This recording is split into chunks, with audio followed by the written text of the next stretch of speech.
साल 2020 मध्य प्रदेश कांग्रेस के लिए एक ऐसा साल है कि कांग्रेस इसे एक बुरे सपने की तरह भूलना तो चाहेगी लेकिन भूल नहीं पाएगी। अपनों की बगावत से 15 साल बाद बनी सरकार का पतन हो गया। प्रदेश में हुए 28 विधानसभा उपचुनाव में कमलनाथ के नेतृत्व में पूरी ताकत कांग्रेस ने झोंक दी, लेकिन परिणाम आशा अनुरूप नहीं मिले। अब कांग्रेस में संगठन और विधानसभा स्तर पर परिवर्तन की मांग मुखर हो रही है, लेकिन साल के जाते जाते ये उम्मीद भी पूरी नहीं हो पाई। इतना जरूर हुआ कि 7 साल बाद युवा कांग्रेस के चुनाव में आदिवासी नेतृत्व के रूप में डॉक्टर विक्रांत भूरिया कांग्रेस को नया चेहरा मिला है। वरिष्ठ पत्रकार राघवेंद्र सिंह कहते हैं कि असल में कांग्रेस के लिए 2020 घाटे वाला साल है। यूं कह सकते हैं कि घाटा दर घाटा है। एक तो कोई नई लीडरशिप उनके पास नहीं आ पाई। सवाल यह है कि कांग्रेस का नेतृत्व ना तो विधानसभा का कोई नया नेता चुन पा रहा है और कांग्रेस संगठन के अध्यक्ष भी कमलनाथ बने हुए हैं। एक तरह से कांग्रेस में नेतृत्व शून्यता में चल रही है।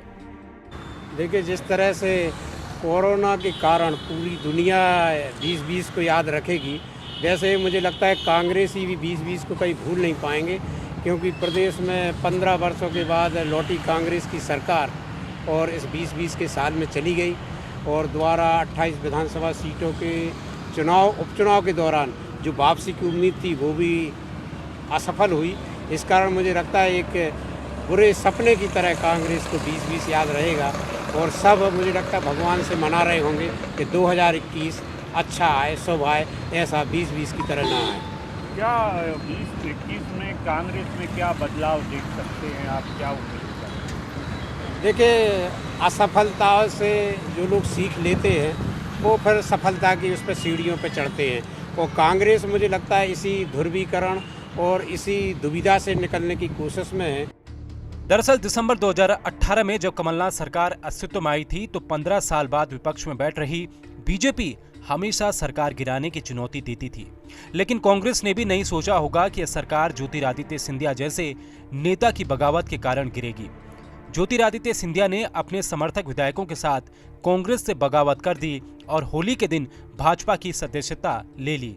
करीब 15 दिनों तक चले राजनीतिक घटनाक्रम के बाद आखिरकार 20 मार्च को कमलनाथ ने इस्तीफा दे दिया और शिवराज सरकार एक बार फिर अस्तित्व में आई। वहीं कोरोना काल में हुए उपचुनाव से कमलनाथ को दोबारा सत्ता पाने की कुछ आस थी, जो वह भी पूरी नहीं हो पाई और उपचुनाव में कांग्रेस को बीजेपी के हाथों 19 सीटों पर शिकस्त झेलनी पड़ी। कांग्रेस को 9 सीटों पर ही जीत हासिल हुई। हालांकि सिंधिया की करीबी इमरती देवी की हार और चंबल अंचल में कांग्रेस की अच्छी स्थिति जरूर पार्टी को कुछ राहत दे पाई है। वहीं पत्रकार देवदत्त का मानना है कि असफलता से जो सीख लेते हैं वह सफलता की सीढ़ियां भी चढ़ते हैं।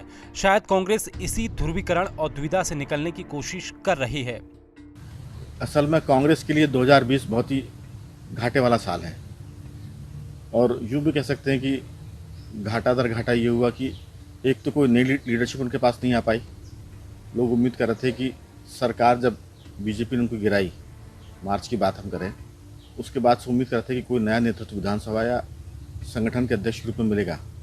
लेकिन उपचुनाव 28 उपचुनाव मध्य प्रदेश के इतिहास में पहली बार हुए और कांग्रेस के 28 विधायकों में से 26 विधायकों में से सिर्फ 9 जीत पाए, बाकी बीजेपी ने जीत लिए।